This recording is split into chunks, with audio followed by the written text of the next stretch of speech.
And the Biden administration announces a temporary pause on pending approvals of liquefied natural gas exports in the middle of an election year. One America's Daniel Baldwin has more. The Biden administration is facing widespread blowback for its decision to halt the permitting process for new liquefied natural gas export facilities in the name of climate change, a climate crisis. The administration claims that this decision reflects that it understands that the climate crisis is the quote-unquote existential threat of our time. Daniel Turner, founder and executive director of Power the Future, is with us. Sir, at issue were these federal permits for LNG projects along the coast of the Gulf of Mexico, specifically a project known as CP2.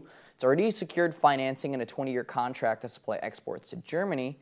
So what are the ramifications of this so-called temporary pause, which conveniently happened during an election year?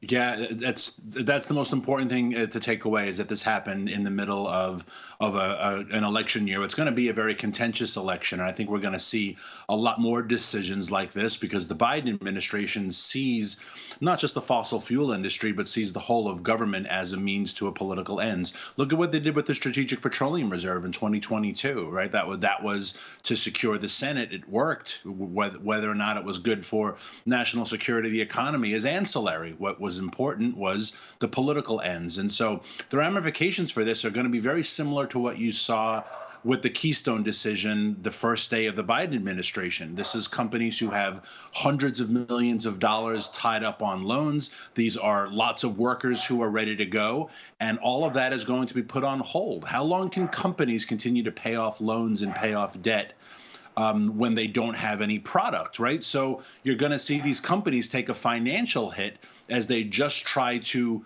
back up their financing, waiting for the government to give the green light.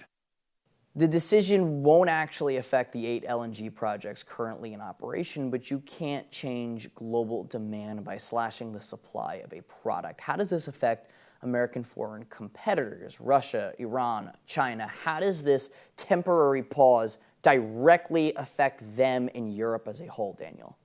Yeah, it's a great question because you mentioned that this contract was for LNG for Germany. So, well, the Germans still need natural gas, so they're going to look elsewhere. So where are they going to go? The second largest producer after the United States is Russia. Now, we can claim that we have sanctions on Russian fossil fuels because of their invasion of Ukraine, but that's really a myth. What's happening is that Russia is selling its fossil fuel products to other countries, India, South Korea, China, who are then reselling it to the Europeans at a markup. So Russia is still selling its products. Europeans are still buying Russian natural gas. They're just paying a middleman, and it becomes more expensive to the actual ratepayers, the Germans in this case. Daniel, last but not least, what does this decision reveal about the character of the Biden administration? Yeah, it shows that they will do anything to appease the climate movement.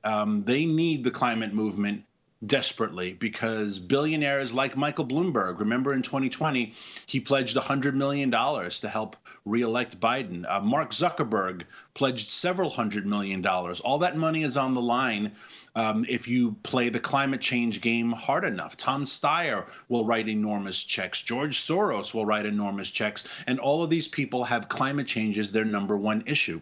So the Biden administration will sell out the economy. They will sell out the national security.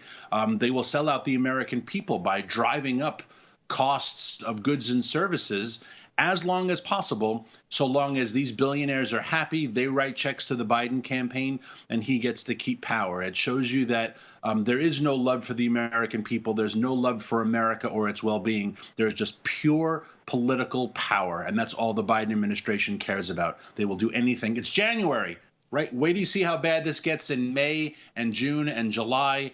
It's going to get really, really bad because they are desperate to keep power.